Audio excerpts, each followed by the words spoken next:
Welcome, Socky Bob Jones, to Adelaide, South Australia. It's good to be here. And we're going to talk about the Book of Celts. What was your inspiration around the Book of Celts? I mean, it was quite a different sort of a book that you've put together as compared to the other two. Can you tell us a little bit about that inspiration? It all started in 1990 on a New Year's Eve. I'd gone to a New Year's Eve party with Ursula, my friend that's here tonight. We've been together for a long time. And her and I went to this party at Ivan Rutto's house in Murrumbina in Melbourne. Moorabbin, sorry. But the point was, on that night, New Year's Eve, he said, "I've had the party's for you and me tonight." I said, "What do you mean?" He said, "Well, I'm Portuguese. I've come to Australia and met you. I love the style." And he said, "No, I want to teach you something, or I want to ask you something tonight. Do you know what a Celt is or who a Celt is?" And I said, "No." I'd heard the word but didn't know anything about it, you know.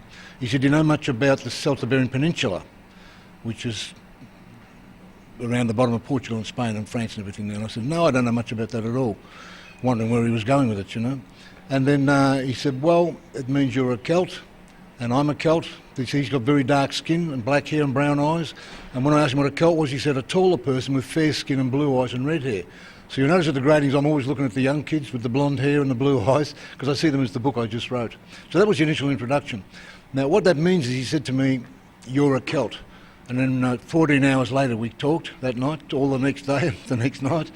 And he explained a fair bit the basics of it, you know. And I went, "Oh, holy hell, I thought my grandfather got off a prison ship. You know, I didn't know I had this rich Gaelic language and this rich Celtic culture." And for all Australians and all people that aren't sure where you come from, when you read this book, you'll probably want to get your DNA done. You'll find out where you come from, and you'll find out if you're connected to the Celts, which I know you are, that's why I'm pushing a little bit in front. It's a very rich experience to have, wonderful experience. That's how it started for me. We answered the question, 1990. Ivan Rutto, my mentor, my Celtic mentor, he's an 8th degree in Tata Miliata, and we're looking at doing big things with what he's taught me and what we put together, but we'll get to that later. So I think I've pretty much covered that. But I got so excited because I realised I had a culture. And again, at that time, all my students had gone through the, let's say the 70s, where I was teaching Australians, from Great Britain, Irish, Scottish, Welsh. Then the next generation came with the children of the Italians and the Greeks that had come 10 years earlier. They couldn't afford to train because they were too busy working. They worked so their kids could get an education and do better. And when their children came to me as teenagers, after we'd had this big import from Sir Robert Menzies, we had not enough male population in Australia after the 2 wars. We'd gone off to fight overseas and we didn't come home. Many of us didn't come home. So Australia had a huge shortage of men. So they offered a $10 ticket for... You're talking about migration, obviously. Yeah, and so the first lot of students I had was Great Britain. Then in the early 80s, they turned into ethnic students. The whole room was full of different nationalities. Guilty. Yeah, and and they started to tell me these wonderful stories. Oh, we're from Greece, you know, and we know all about Iliad with Homer and the Titans and all these wonderful war stories. Always war stories to me, of course, and even described their beautiful cities they came from. And I started to feel a little bit rejected about all of that, you know. And it grew from that I got this passion that I was a Celt, and I had a history that was worth studying. And that was only when I first got into it. Now, I've been studying since 1990, so it's more than 25 years. I've done nothing but study 6, 8, 10 hours a day, travel the world. I've been to see the stones I had to find. But no, I'm getting ahead of the questions. Yeah. That's where it started, with the passion. So, in the book, I made a connection. My connection by reading the book was around EPC, and we'll talk about what that means, the Matadors, and Ultimate Warriors, or martial artists. So how does that all come about in your book?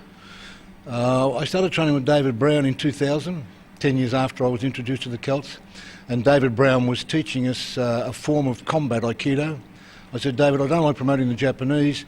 Can I put another terminology together for that?" And I'd thought about it. He said, "What do you mean?" I said, "Well, I'd like to call it EPC." He said, "What does that stand for?" I said, "Enter, Pass and Control." And David Brown, who is a combat Aikido expert, the best on the planet, if you ever get a chance to train with him, the best on the planet. And he had a cup of coffee, but 2 minutes later he said, "That's the best explanation I've ever heard for combat Aikido, the real deal." And I went, "Oh, great." He said, "So let you and I call that, because that's what we're putting together between the two of us, me starting to market it already and getting the techniques from him to pass on to all the guys." So David Brown was often saying, "Chief, pretend you're a bull, you know, because it's a bull, it's got The chest is the head. Their head's as big as our chest. That's about as big as a bull's head. Then the horns are this long, just for 1 second. Then the horns are about this long and about this thick at the hulk on the head. They're quite, because the heads are so big. So coming in with the fists is a bit like what a bull does when he gets in close and he starts to use his forelegs for balance at 600 kilos and he's battling with a 60 kilo matador.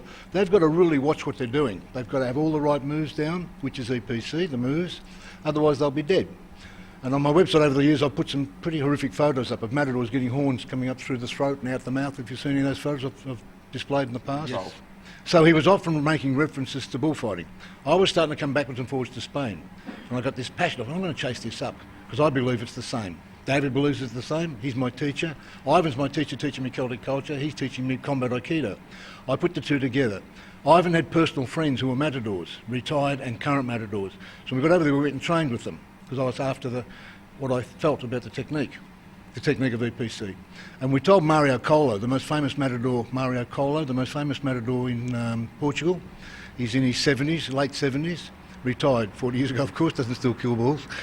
But what he had in his head was like what David Brown's got. And then we trained for 3 months. Then I personally stood in front of a bull, which most of the higher grades, I did 3 passes. Honestly, 2. Changed my mind on the 3rd one, because I got bodgy knees. And I didn't think about it. I was so excited, I didn't think about my knees. And one pass pulled off with a 45-degree trip. Then I brought him much closer so the horns would touch my leg the second time. Not touch, but get as close as possible. Then the 3rd one I turned around to do it front on. The 3rd time you come from the front. And I went, if I do this one from the front and my horns, my knees go, I'll be in big trouble. And I was just registered how stupid it was what I was doing, especially at the age. It was only a few years ago. So I was a little bit too old to be doing that sort of stuff. So my trainer, Eduardo, another matador, he spotted it and come in and they got the capote, the big cloth with the red and yellow, white colours on it, and he came in and took the bull away from me. And it was a great experience. And you talked about the 2 swords. We've had conversations about the drawing of the martial artists and how that relates to the matadors, and I believe it was Juan Belmont. He died he committed suicide in 1962, a year after Ernest Hemingway in 1961. They were very best friends. Ernest Hemingway wrote a book about Juan Belmont called Death in the Afternoon, the story of the matador.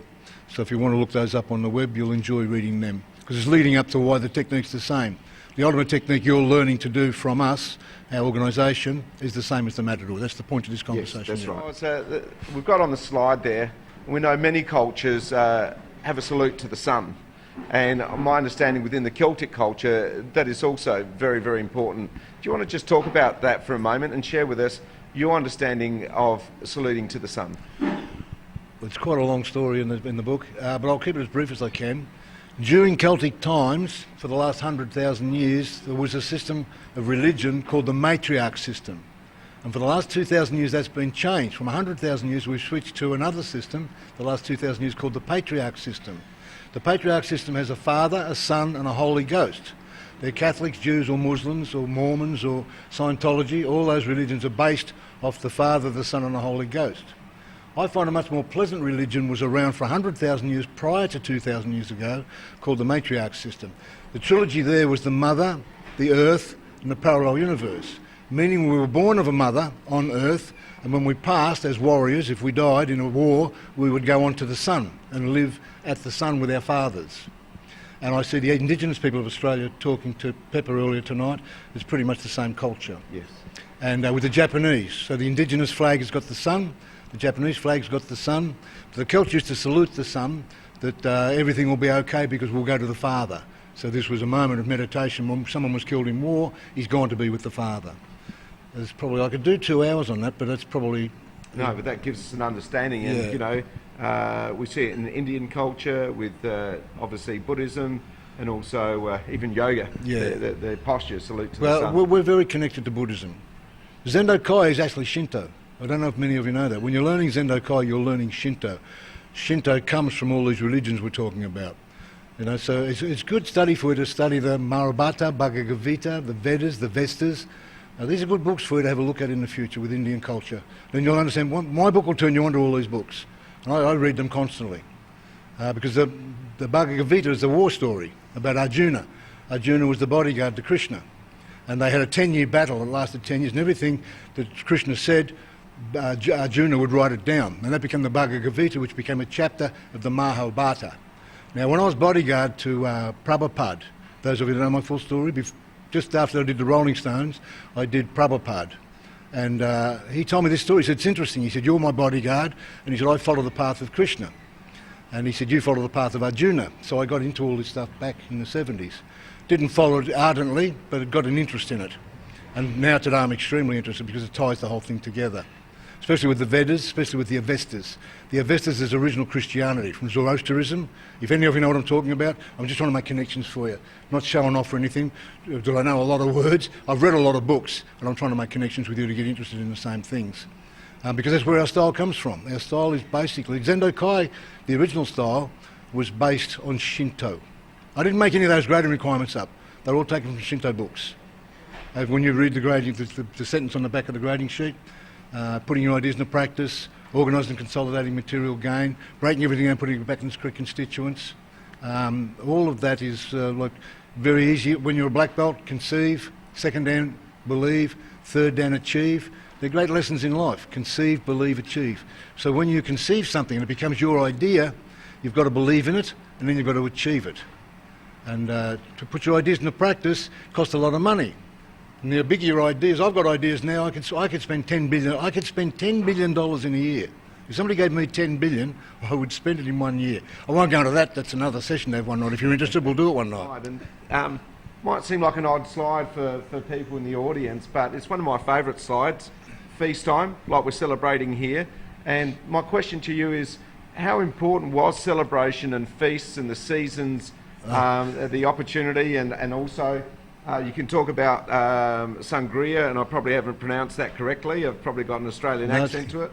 Or I've talked to you about mulled wine or wasale meaning good health, which is also part of a Gaelic language, I believe, and that's one of the drinks that we're serving here tonight. So the celebration, as I understand it, was really important to Celtic people.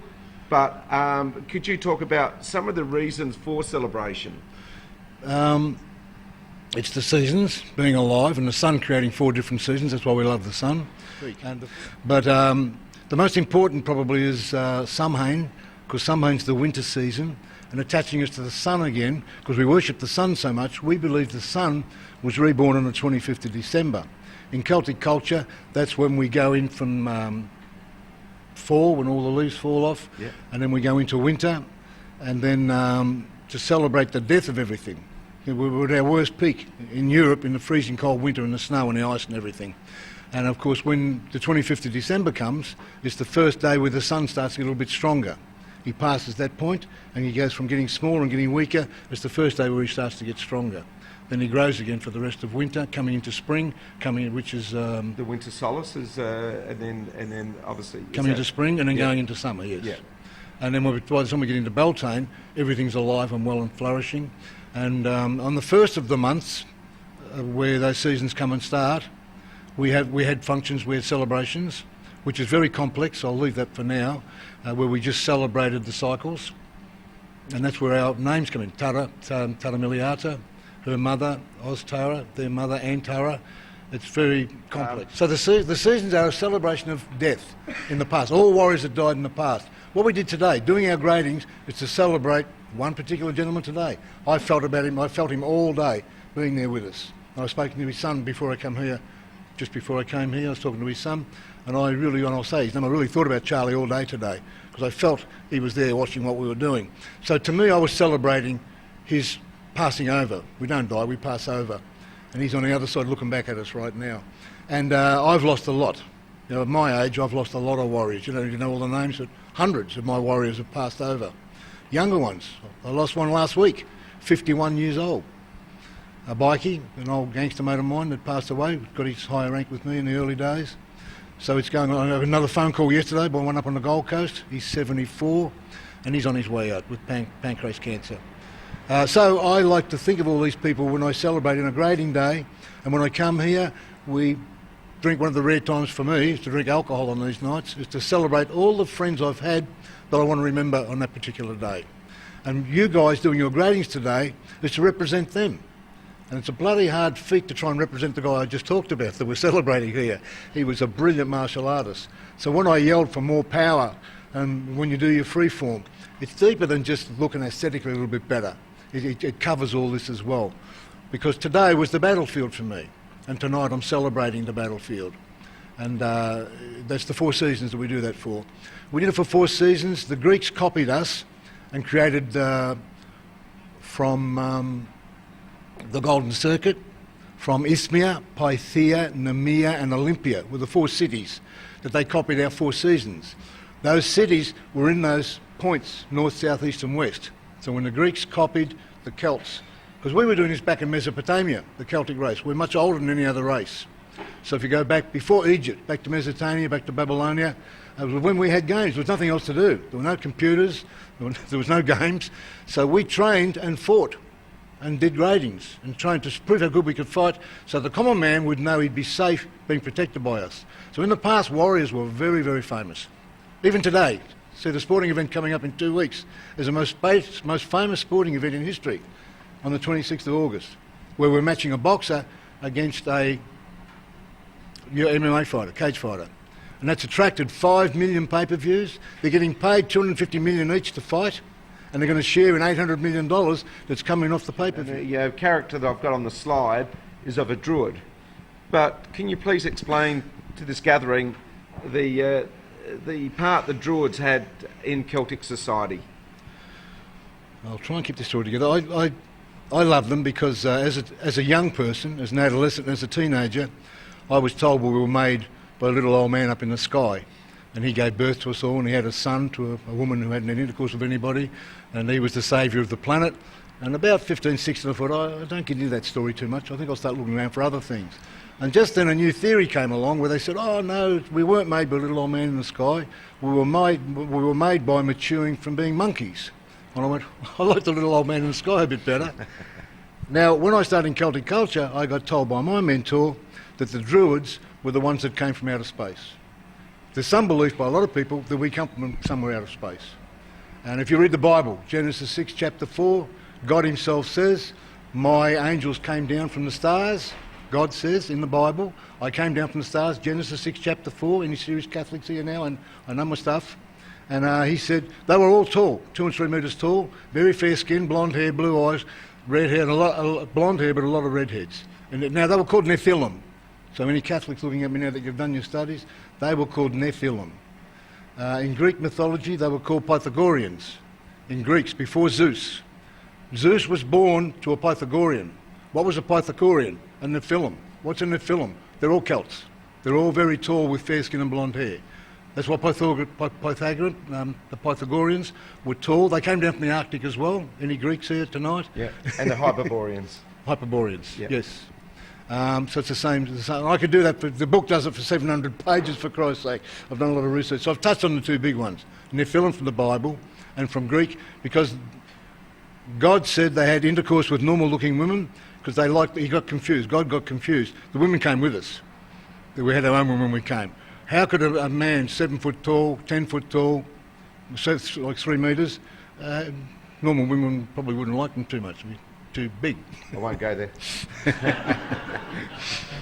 So, okay. Yeah, I'm getting a bit complex on that one. We'll go to the next slide. Okay, this is quite an interesting one, and I had the opportunity to visit some stones that you took us to in Spain, and that was very exciting with some friends from Adelaide. You've visited lots of stones of antiquity. Can you just talk about your experiences and what your thoughts are? It's just that they're so mystical, and that's what I want to cover with the Druids too, because I covered the God story and I covered the Greek story, but they're a little bit more just on to bring it up to balance here. Yep. The Druids were the wise ones. They were the ones that studied. It was a 19-year study program, and only super smart kids were selected. The rest of us were made warriors. It was easy to go and punch a bag and kick a bag or whatever to get strong as a fighter. It was very hard to become a Druid. It was a 19-year program. And when you became a Druid, you had all the smarts of the planet. You were a doctor, psychiatrist, psychologist. You had to study all these things. So they were brilliant people, and they guided us. But they were bits of rats too, because they used to tell us warriors, if you go and die with a true heart, I'll give you 3 virgins. They get 72 now. We only got 3. And if you cut off everybody's head, so we run around cutting everybody's heads off. When you study Celtic culture, there's a couple of little bad things there that was inspired by the Druids. So I don't know if the Druids were 100% good people. They were the Illuminati of the day. They're the ones that knew about the stone corrections. Now we're coming to stones. When they built all the stones, they had to have Druids there. The pyramids, Druids had to be there. All the ones in South America, the Druids travelled the world with their Freemasons. Guys who were warriors who wore a torque. They wore a torque around their neck with double dragon's heads. As you get into Celtic culture, you'll see that more and more. This is very important, this thing. They wore them to war when we went into battle. We had torque, solid gold. Everyone wore a solid gold torque. The stones were built by these Druids and the stonemasons, which was the beginning of the Knights Templars, which was the beginning of the different groups throughout Europe to hide the name. But today they're still the Illuminati. They still run the planet today. They're not tall with red hair anymore and blonde hair. Not just red hair, blonde hair is more blonde hair. And many of them had black hair. I'm just emphasising that. My coach is very dark with black hair. The Druids were people that the religious groups knew they had to kill. The Druids were the first ones on the drawing board. At the time of the Romans, at the time of Constantine, the meeting in Nicaea in 325 AD, that meeting that decided to kill all Druids and kill all Celts, that's when they murdered thousands of us after that meeting. Do you know of the meeting of Nicaea with the Emperor Constantine? Getting a few people acknowledging, good. That's when the Catholics were born, and we've been punished ever since. We're not good friends with Catholics. Today I'm not racist, and I try not to be all those other problems, so a lot of Catholics are my best friends. But now we're talking about what I know, so I'm laying it out there why the Celts do what they do. So we used to cut everybody's heads off, the same as the boys are doing it today. And I'm a bit dirty, we only got 3 virgins and they get 72. The stone sites are a part of our, it's a very complex story again, but there's more than 1 million stone sites. And they're 5,000 to 10,000 years old, and some it's all reruns. We got lost by the flood. We used to build stones like a Melways map, so we'd know where we were. When we left the North Pole and came down the first and second and third time, which the book talks about, even before the first time, before 26,000 years ago, we built stones everywhere. We're finding pyramids now in Bosnia, 26,000 years old. The pyramids in Egypt, 5,000 years old, bullshit. They're 22,000 years old. Stonehenge in Salisbury, 5,000 years old, bullshit. 18,000 years old. Göbekli Tepe in Turkey, 15,000 years old, bullshit, 22,000 years old. We had to hide the ages for the Catholics to get the story across that God made us 6,000 years ago. The earth was made 6,000 years ago by God, before we started evolving from being monkeys, if you go with the Darwin's theory. I'm going with the Druids' theory, that we came from a very intelligent space. It was called Nibiru. And it's the same as the Erebus Peninsula. That's symbolic to the planet. Nibiru is a planet that comes in focus to Earth every 3,600 years. Zechariah Sitchin's written 18 books. There are 18 books in the marketplace by Zechariah Sitchin, who translated all of the writings on the stones. Stones 6,000 and 7,000 years old. But I'm talking about the Mahabharata, Bhagavad Gita, all of those expressions are down there, explaining where we came from, who we were, how we used to be tall, how there was nuclear fights. There were nuclear wars 45,000 years ago. You can't say that to a normal thinking person today because we're brainwashed to believe a whole lot of other stuff. We are the education system, the Catholic education system. It's recently taken over America. Pamela Geller, Bridget Gabriel, Ayaan Hirsi Ali are my 3 female heroes because they promote what I'm talking about. The stone sites, there are still 1 million stones recorded. I think that's probably 50%. We probably had 2 million stones going. How far you want to go back? There's got to be more if you go back far enough. Because we had to build the stones like Melways. The Earth's a big place. And without spaceships, like when we've blown ourselves up each time and lost the power of flight, lost a lot of our power of intellect, we had to start again. And the stones in Mesopotamia, they teach us this, if we read the stones, where people wrote things on them. That's what Zechariah Sitchin did. And it all comes from the stones. The stones, the ones with the real messages are gone. Because when the flood came up, we lost 80% when the floods came up, which you'll read about in my book. 9,640 years ago, there was severe flooding. Nothing to do with Noah and his ark and his 2 kids and his 2 bulls and his 2 cows and his 2 chickens, if you heard that story. That's not even genetically possible, you know. There were 7 meteorites hit the Earth, which is another story again. So I do in detail. I've found a lot of stuff on that as well, to explain the flooding and why we lost our stones. We lost a lot of stones. Now, if you go to the Black Sea and the Caspian Sea and the Aegean Sea in Europe, when they see stones now on the coastline, they started to go down with satellites because they're getting bip-bips down here 50 feet under the water. The exact stones here 50 feet under the water from 10,000 years ago. That's how we're starting to find these things out. Egypt, we found just recently, those satellite photographed soil mixtures and changes all around 5 square kilometres around the pyramids. There was a whole city there. Millions of people used to live there. So we don't know a lot of stuff. If you don't know what I'm talking about now, it's because you haven't heard it. The book will introduce you to it. This book will introduce you to all this train of thought. And I want you all then to go on meditation and research programs, and then we all get together in a future like this, and you'll find out more than me. This is one man with one teacher. Ivan's my teacher. And no one knows what we're doing. The two of us have been doing it on our own. And we've got leap years of everybody. Now they're catching up. Thousands, maybe millions of archaeologists and anthropologists around the world are finding little bits of stuff I found 10, 15 years ago. I'm still miles ahead. This book's miles ahead of everything. Yeah. You can obviously see the passion of your research, your interest. I recommend that people get out and read the book. I know we're still seeking a publisher for the book. I know there may be a bit more editing to go, but really wish you the very best with the book. Soki, thank you very much for coming to Adelaide and allowing us to interview and get some insight to the work that you're doing. Please, let's put our hands together. Thank you very much. Now let's go.